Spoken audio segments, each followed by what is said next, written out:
शेतकरी मित्रांनो, यावर्षी खरीपामध्ये सोयाबीन पेरणीपूर्वी आपण काय करायचं? तर सोयाबीन पेरणीपूर्वी सर्वात महत्त्वाचं म्हणजे आपण जमीन निवडायची. जमिनीनुसार आपल्याला व्हरायटी निवडायची. तर जमीन कशी आहे त्यानुसार आपण व्हरायट्या निवडायच्या. तुमची जमीन हलकी आहे तर तुम्ही हलक्या जमिनीजोगी कमी कालावधीची व्हरायटी निवडायची. जी व्हरायटी साधारणतः 90 दिवसामध्ये आली पाहिजे, कारण त्या जमिनीमध्ये नंतर ओलावा राहत नाही, पावसाळा संपून जातो, शेंगा भरत नाहीत, ठोस शेंगा होतात, झाडं पिवळे पडतात. त्यामुळं तशा जमिनीमध्ये हलकी व्हरायटी हलक्या जमिनीमध्ये आवश्यक आहे. नंतर 2 मध्यम जमिनीमध्ये साधारणतः 90 ते 100 दिवसाच्या कालावधीची व्हरायटी अशा प्रकारचे चालते. नंबर 3 मध्ये एकदम भारी जमिनीमध्ये साधारणतः 90, 100, 110, 120 दिवसाच्या व्हरायट्या. परंतु विदर्भ मराठवाड्यात 120 दिवसाच्या व्हरायट्या चालत नाही, 110 दिवसाच्या व्हरायट्या चालतात. तर त्यासाठी आपण वेगवेगळ्या व्हरायट्या घेऊ शकता. तर त्यानुसार आपण व्हरायट्या कुठल्या घ्यायच्या, कालावधीनुसार घ्यायच्या. आणि जमीन कशी आहे, तर मध्यम जमिनीमध्ये सुद्धा आपण साधारणतः 90 दिवसापर्यंत, 100 दिवसापर्यंत, 110 दिवसापर्यंत घेऊ शकता.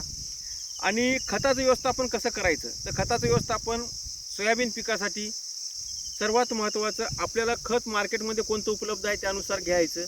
10-26 चालते, 12-32-16, 14-35-14, म्हणजे ज्यामध्ये NPK सर्व असलं पाहिजे. एकरी 1 गोणी टाकली तरीही चालते, जास्त खर्च करायची गरज नाही. नंतर नंबर 2ला DAP असेल मार्केटमध्ये तर DAP 1 गोणी, अर्ध गोणं पोटॅश टाकायची, जेणेकरून त्याच्यात NPKचं प्रमाण आपल्याला मिळून जाते. जर आपल्याकडं सिंगल सुपर फॉस्फेट असेल तर आपण 4 गोण्या एकरी टाकायच्या, 1 गोणी पोटॅशची, ते सुद्धा चालते. आणि सर्वात महत्त्वाचं म्हणजे बीज प्रक्रिया. तर बीज प्रक्रिया आपण ताबडतोब ज्या दिवशी पेरणी आहे त्या दिवशीच करायची. पण बीज प्रक्रिया करण्यापूर्वी आपण काय करायचं, तर बीज प्रक्रिया करण्यापूर्वी आपण म्हणजे पेरणीपूर्वी बीज प्रक्रिया काय करायची, तर सर्वात महत्त्वाचं म्हणजे जास्त ओलं नाही करायचं. 1 तासाकडे पेरणी करायची, आधीच बीज प्रक्रिया करायची. साधारणतः कोरडंच त्याला औषधी लावायची. ओलं जर असेल, औषधी मार्केटमधून घेतलेली असेल तर आपण काय करायची, त्यात पाणी टाकायचं नाही, किंवा टाकायचंच असेल तर 50-1 मिली टाकायचं किंवा 100 मिली, त्याच्यानंतर टाकता येत नाही. कारण प्रति किलो 2 ते 3 मिली औषधी एका बॅगला मिळाली पाहिजे. अशा प्रकारे औषधी त्यामध्ये टाकायची. म्हणजे हातानं चोळायचं नाही, ओलं करायचं नाही.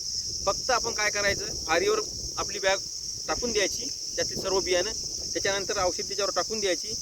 त्या फारीवरचे 2 कोणे दोघांनी धरायचे, खालीवर असं करायचं, हात लावायची गरज नाही. आणि तसंच आपण कमी असं सुकं म्हणजे कोरडंच आपण त्याला औषधी लावायची. जास्त ओलं केलं तर टरफल नरम असते, ते अजून नरम होते.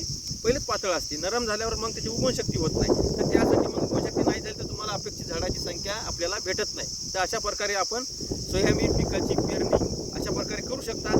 आणि बल्लो 47 सुपर या सोयाबीन पिकाची पेरणी 1.5 फूट अंतरानं कुठल्याही जमिनीत करू शकता. कारण ही व्हरायटी वेगळी आहे, भरपूर फांद्या करते, भरपूर त्याला फांद्या असल्यामुळे भरपूर शेंगा येतात. त्यामुळं त्या व्हरायटी साधारणतः 90, 95, 100 दिवसात येणारी व्हरायटी आहे, पांढऱ्या फुलाची आहे. त्यामुळे ती व्हरायटी हलकी जमीन असो, मध्यम असो, भारी असो, तिन्ही जमिनीमध्ये 1.5 फूट ते 2.25 फूट अंतर ठेवू शकता, किंवा 2 फूट अंतरसुद्धा ठेवू शकता त्या व्हरायटीला. तर अशा प्रकारे व्यवस्थापन आपण करू शकता वेगवेगळ्या व्हरायट्यांचं. आणि बल्लो 47 सुपरचं अशा प्रकारे वेगवेगळं करू शकता. आणि URUB प्रक्रियायुक्त असल्यामुळं त्याच्यावर जास्त खर्च करण्याची गरज नाही, फवारणीचा किंवा इतर कीटकनाशकाचा. फक्त जास्तीचे महागडे कीटकनाशक किंवा फवारण्या, टॉनिक, बुरशीनाशक, वितराविकता 1919, 03234, फक्त आपण कीटकनाशक फवारायचं असते. URUB प्रक्रियेमध्ये ज्या व्हरायटी असतात त्यासाठी असाच उपयोग घ्यायचा आहे.